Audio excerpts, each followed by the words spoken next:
नमस्कार सगळ्यांना, कसे आहात? मजेत असणार. तर आजकाल मी ब्लॉग टाकला नाही कारण मुलगा आजारी असल्यामुळं मला ब्लॉग काय टाकता आला नाही आणि मोबाईलला माझ्या रिचार्ज पण नव्हतं, त्याच्यामुळं मला ब्लॉग काय बनवताच आला नाही. तर मग आज मी रिचार्ज केलं आणि म्हणलं ब्लॉग शूट करावा आणि पोस्ट करावा, त्याच्यामुळे मी आज ब्लॉग काढते आहे. आत्ता माझं सगळं काम झालं आणि मुलगा आजारी असल्यामुळं मला इतकं टेन्शनमध्ये होते मी 2 दिवस, म्हणून काय माझा काही ब्लॉग पडला नाही. आणि आज मी घेतला ब्लॉग काढायला आणि आता सगळं काम करून घेतलं. आता फरशी राहिलेली आहे, झाडू फरशी, पण म्हणलं आता मुलगी आल्यावर मुलीला करायला लावते. आज काय माझा मूड नाही आहे, मूड माझा एकदम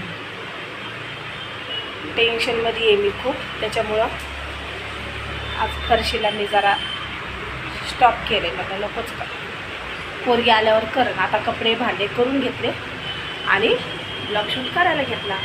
तर काय चाललं आहे तुमचं कमेंटमध्ये सांगा मला. माझं तर काय असं चालू आहे बघा. हे सगळं किचन आता घेतलं आहे आवरून, पुसलं नाही आहे, पुसायचं आहे फक्त.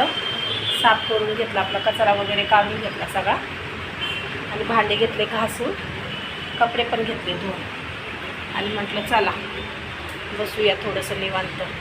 आणि आता रिचार्ज केलं ना, त्याच्यामुळं जरा बरं वाटलं. 2 दिवस झालं माझ्या मोबाईलला रिचार्ज नव्हतं, तर असं बोर वाटत होतं, मला काय बघायलाच मिळत नव्हतं.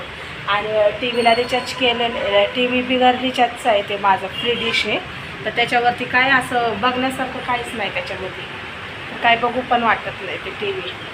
आणि असंच बोर वाटत होतं. ते आपले पहिल्याचे सेव्ह केलेले व्हिडिओ होतं तेच आपले मी बघत बसले होते टाईमपास करत, पण दिवसच बोर चालला होता. कोणाला सांगणार टाकायला आणि कोण टाकणार आहे, कोण आपलं येतं आपलं रिचार्ज काढणार आहे. जे आपलं असतं त्याला आपण सांगू शकतो हक्काने की बाबा रिचार्ज कर. आपला हक्काचा माणूसच कोण नाही तर कोणाला सांगायचं, बरोबर आहे का नाही? तुम्ही सांगा खरं कमेंटमध्ये. आपले हातपाय चांगले तर आपण काही करू शकतो. कोणाच्या भरोश्यावर राहून काय फायदा नाही आहे. कोण आज आहे तर उद्या नाही आपल्याला बघायला, त्याच्यामुळं आपण आपल्या हिमतीवर राहायला पाहिजे. बरोबर द्या तिकडं. कसं आहे, कोणी काही नाही केलं तरी आपला देव आहे आपल्यासोबत, ते बरोबर काय ते करतो. त्याला काळजी असते आपली. आपल्याला जरी काळजी नसली ना, कोणालाच काळजी नसते एकमेकांची, तर तो वरच्याला काळजी असते, तो बरोबर करतो तो रिचार्ज कसं करायचं आहे तसं. फोन लावल्याच्या नंतर समजून जायचं आपण. आणि आपलं कोण आहे या जगामध्ये, कोण नाही हो, कोणी नाही कोणाचं, सगळे स्वार्थी आहेत. मतलबची दुनिया आहे सगळी इथं. बघितलं मी 2 दिवस, काही नाही कोणासाठी. काही करा काही उपयोग नाही आहे, किती करा काही उपयोग नाही कोणाचा करून पण.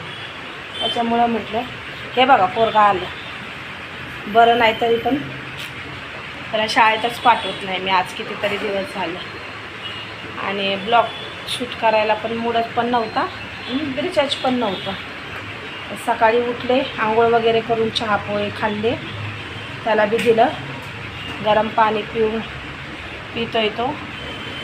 दवाखान्यात न्यायचं आहे पण आता बघू, तो नको म्हणतो दवाखान्यात न्यायला, त्याच्यामुळं त्याला घरातच आपल्या मेडिकलमधल्या गोळ्या आणून दिल्यात. दवाखाना नको म्हणतो, त्याच्यामुळं आपलं मेडिकलची गोळी आणून दिली त्याला खायला, खा बाबा म्हणून. आता पोट दुखायचं झालं आहे त्याचं कमी.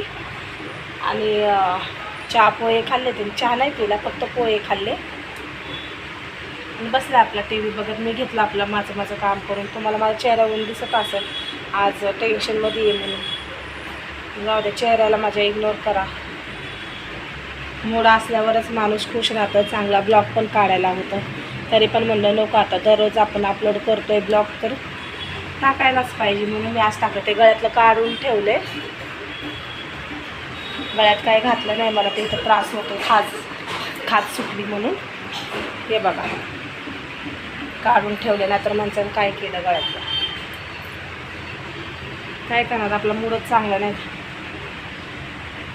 आणि बरं पण वाटत नाही, तर जाऊ द्या तिकडं. एवढं काय लोड घेत बसायचं, जसं होईल तसं होईल. आधीच काय आपल्यासोबत आयुष्यभर कोणी नसतं साथ देणारं. आपलेच आपल्याला हे करतात, तर दुसऱ्यांवर आपण काय विश्वास ठेवायचा आहे, बरोबर आहे का नाही सांगा तुम्ही. असा मी घेतला ब्लॉग काढायला आणि तुम्हाला तिकडचं पण दाखवते मी. थोडंसं थांबा. हे बघा, हे असं घेतलं आहे घरावरून. मस्त फक्त फरशी राहिली ही पुसायची. ती आता माझी मुलगी आल्यावर पुसल. ते गेलं बघा झोपून. पोहे खाऊन घे, अजून हाईत वाटलंच तर पोहे घे, खायचे तर खाऊन घे. हे असं आहे बघा घराचं डेकोरेशन माझ्या. घाण बिन काही नसती, आम्हाला काय घाण आवडत नाही ठेवायला, त्याच्यामुळं आपण थोडं फार का होईना स्वच्छ करून ठेवतो. कोणासाठी ठेवत नाही असं घाण. आपल्याला घाण आवडत नाही, घाणीत राहायला आवडत नाही, मग आपण स्वच्छ ठेवतो. हा असा छोटासा ब्लॉग मी आज काढला होता. तर माझा असा ब्लॉग आवडला असेल तर लाईक करा, शेअर करा, कमेंट करा आणि चॅनलला सबस्क्राईब करायला अजिबात विसरू नका. भेटूया आपण पुढच्या ब्लॉगमध्ये. तोपर्यंत बाय.